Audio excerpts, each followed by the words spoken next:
Let's do another one in example 3. It says, Elsa does a weekly exercise program consisting of cardiovascular work and weight training. Each week, she exercises for at least 10 hours. She spends at most 7 hours on weight training. She spends at most 12 hours doing cardiovascular work. Let X denote the time in hours that Elsa spends doing cardiovascular work, and let Y denote the time in hours that she spends on weight training. Shade the region corresponding to all values of X and Y that satisfy these requirements. Let's start with our variables. So it says X is equal to the time in hours, so the number of hours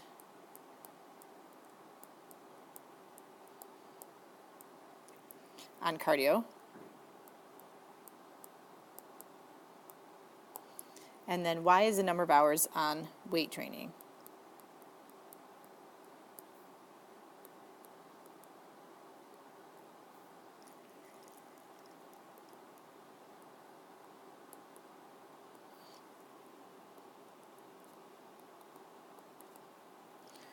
Okay, now we got to get down our restrictions. Well, just like before, our X and Y, if we're looking at a number of hours, our number of hours can never be negative. So we can start there and say that X has to be greater than or equal to 0, and we know Y has to be greater than or equal to 0. Then if we take a look at the problem, it says each week she exercises for at least 10 hours. So altogether, her cardio and her weight training should be 10 hours or more. So we can represent that as X plus Y has to be greater than or equal to 10. Then it says she spends at most 7 hours on weight training. So at most, which means 7 hours or less. So and that's for weight training, and that's Y. So we can say that Y has to be less than or equal to 7. And it says she spends at most 12 hours doing cardio. So that means we want to be X, which is our cardio, has to be less than or equal to 12. At most means 12 is the most she can do. She can do less than that if she wants to. So here's our restrictions, and now we have to go ahead and graph them. So we can start with our X and Y greater than or equal to 0. That's going to be our vertical line right here, and our horizontal line in this direction. That basically tells us that we have something going on in the first quadrant. Then if we take a look at our graphs, we have X plus Y is greater than or equal to 10. So let's go ahead and solve for X, or solve for Y by subtracting X. So we're looking at Y is greater than or equal to 10 minus X. If we look at kind of our whole problem real quick before we start looking at our scale, our y-intercept here is 10. We have to go up to 12 and up to 7. So I think it's okay if we go up by 1s in this problem. So let's label that.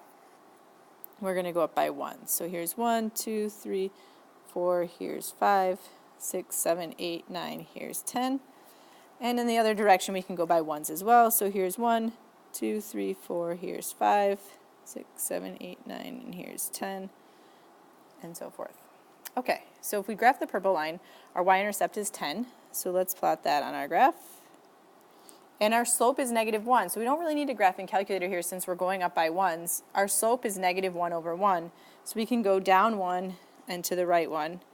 And we can do that as many times as we need to. And remember, the more points you have and the straighter your lines are, the easier it's going to be as we get to some of the problems that are a little bit more complicated.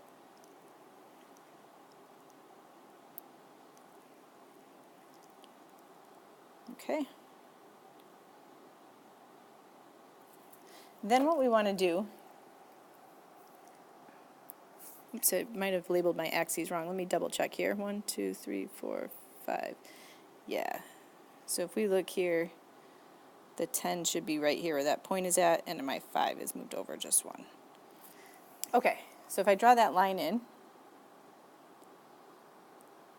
then I have my y is less than or equal to 7. Okay, y is less than or equal to 7. That's going to be a horizontal line at 7. So that's going to be right here. And then my last one, x is less than or equal to 12. That's going to be a vertical line at 12, which is going to be right here. Then what I have to do is I have to figure out where to shade. So to figure out where to shade, I'm going to look at all my different lines. We talked about the x is greater than or equal to 0 and y is greater than or equal to 0, which just tells us that we're in this first quadrant. Then if I take a look at my purple line, y has to be greater than or equal to that line.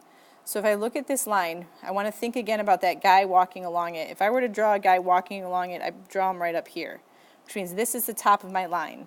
So that means I want to shade somewhere in this vicinity. So I can take this part out underneath here. So I'm looking up in here.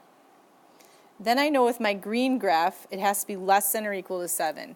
So if it's less than, that means I have to be underneath here. So I'm greater than the purple and underneath the green. So I'm somewhere here.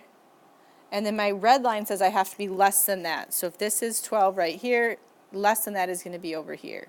So I'm below the green, left of the red, and above the purple. So my area to shade is going to be this area right in here. Next, I would like you to do the try this. When you're ready to check your answer, you can go ahead and unpause it. So go ahead and pause it now.